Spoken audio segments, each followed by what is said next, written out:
Ces bijoux n'auraient jamais pu voir le jour sans nouvelle technologie. Ils sont littéralement nés de la fusion laser d'une poudre d'or. La particularité de ce bracelet, c'est qu'il est creux, déjà, qu'il a été réalisé sans soudure. C'est un bracelet en or gris. Et puis ici, vous pouvez constater qu'il y a des vaguelettes.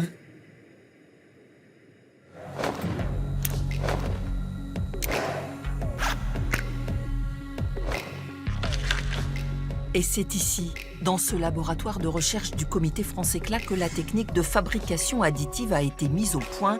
10 ans de travaux pour que la technologie 3D s'applique aux métaux précieux. On est parti avec une feuille blanche, pratiquement. La technologie, bien sûr, existait, mais pas du tout adaptée aux métaux précieux. Donc à partir de là, la réalisation de poudre, les machines n'avaient pas sur le marché, il a fallu tout construire. Et pour montrer à l'ensemble de la profession la révolution induite par ce procédé, les chercheurs ont invité des designers indépendants à proposer des modèles que le laboratoire a réalisés. Alors cette bague serpent, comment elle se présente? Ça avance bien, là on a une reproduction des écailles comme prévu. Ah oui, ça a l'air sympa. L'avantage de ces technologies qu'on présente en tout cas aujourd'hui, c'est de pouvoir faire beaucoup plus que ce qu'on savait faire avant. Donc il faut un petit peu casser les codes et dire on peut aller explorer un peu plus loin que d'habitude, mais il y a quand même certaines limites. Des limites imposées par la capacité des machines existantes et la consistance de la poudre d'or ou d'argent.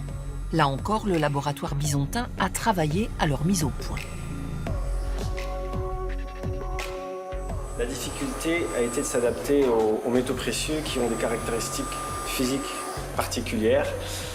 Et donc, il a fallu adapter les paramètres pour pouvoir obtenir au final une qualité, un objet de qualité digne de la bijouterie et de la joaillerie. À partir de la poudre précieuse, l'objet et son support se construisent couche par couche. La mission de cette étape, c'est de trancher l'objet en plusieurs couches, donc en milliers de couches. Là, on est sur combien de couches pour une bague comme celle-là? On a 1200 et quelques couches. On a des couches qui font 20 microns d'épaisseur à chaque fois. Après 5 à 6 heures de fusion laser, la bague serpent est libérée de ses entraves. Tout se récupère, rien n'est perdu. Pour être finalement confié aux polisseurs, là encore, le design de ces nouveaux bijoux oblige à réinventer le métier.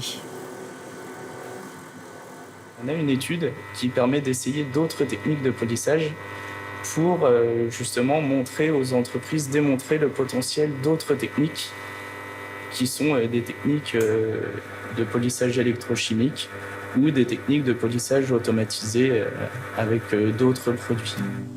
On le sait, les possibilités offertes par ce nouveau procédé intéressent au plus haut niveau la profession, mais les grandes maisons ont préféré rester discrètes sur leurs intentions. Alors, pour en savoir plus sur l'avenir de cette technologie, c'est à Morteau que nous nous sommes rendus, là où on forme les futurs bijoutiers joailliers.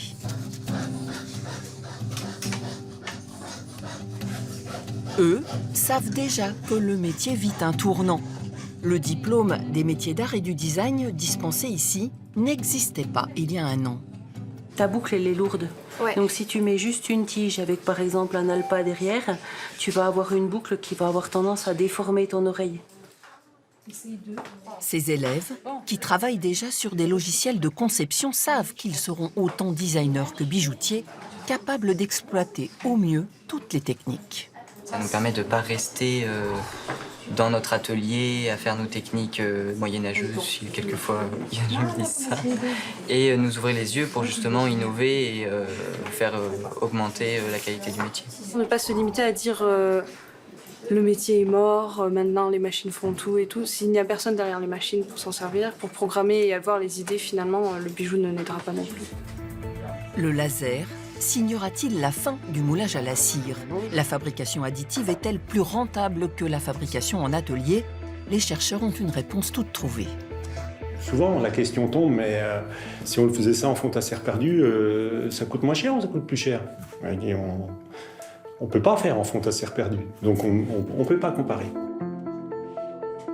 Forme, texture, relief, souplesse et même mobilité des pièces entre elles, tout est devenu possible.